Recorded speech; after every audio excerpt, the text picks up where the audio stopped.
ኃጢአታቸው ስለሚያድናቸው ስለ ጌታችንና ስለ መድኃኒታችን ስለ ኢየሱስ ክርስቶስ እነሆ መልእክተኞች ሆነን በፊታችሁ መጥተናል።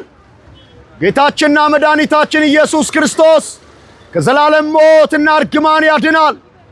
ከጨለማ ስልጣን፣ ከእርግማን፣ ከቡዳ፣ ከፈልፈልቱ፣ ከሰላቢ፣ ከጠንቋይ፣ ከሰይጣን የእግዚአብሔር ልጅ ኢየሱስ ክርስቶስ ያድናል። ከዘላለም ሞት ኢየሱስ ክርስቶስ ያድናል።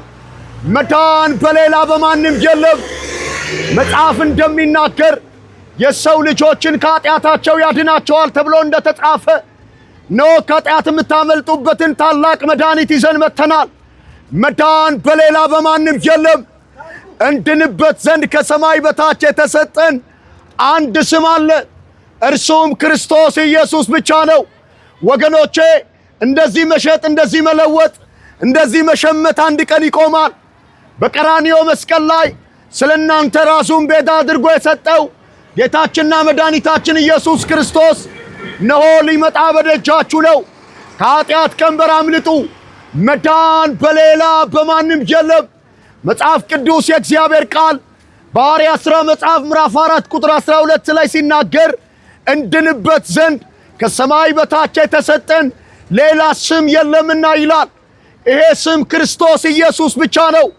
ጌታችንና መድኃኒታችን ኢየሱስ ክርስቶስ ስለ እናንተ ኃጢአትና በደል በቀራንዮ መስቀል ላይ ራሱን ቤዛ አድርጎ ሰጥቷል።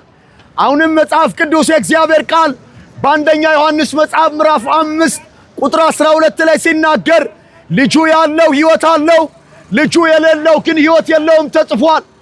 መዳን በሌላ በማንም የለም። የትኛውም ሃይማኖት ለሰው ልጆች የመንግሥተ ሰማያት የመግቢያ በር አይሰጥም። ምክንያቱም ሃይማኖት ድርጅት ነው። ወዳጄ የመንግሥተ ሰማያት መግቢያው በር ክርስቶስ ኢየሱስ ነው። በሥጋ ከድንግል ማርያም የተወለደ ስለ ሰው ልጆች ኃጢአትና በደል ራሱን ቤዛ አድርጎ የሰጠ የሰው ልጆችን ከኃጢአታቸው ሊያድናቸው የሚችል በሰውና በእግዚአብሔር መካከል የተገኘ እግዚአብሔር ያዘጋጀው እውነተኛ መስዋዕት፣ ደግሞም እግዚአብሔር የተቀበለው ትክክለኛ መስዋዕት። መዳን በሌላ በማንም የለም።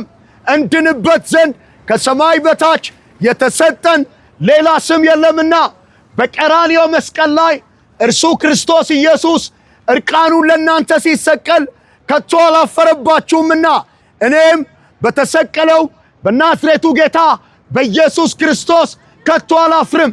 የተሰቀለውን ክርስቶስ ኢየሱስን ለእናንተ እሰብክላችኋለሁ።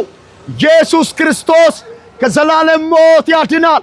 ኢየሱስ ክርስቶስ ከዘላለም እርግማን ያድናል። ኢየሱስ ክርስቶስ ከሰይጣን ያድናል። ኢየሱስ ክርስቶስ ከስራት ያድናል። ኢየሱስ ክርስቶስ ከጨለማ ያድናል። ኢየሱስ ክርስቶስ ከዘላለም ሞት ያድናል። እመኑና ዳኑ። በክርስቶስ ኢየሱስ በማመን ከእግዚአብሔር ጋር ታረቁ ብዬ እለምናለሁ። ኢየሱስ ይወዳችኋል።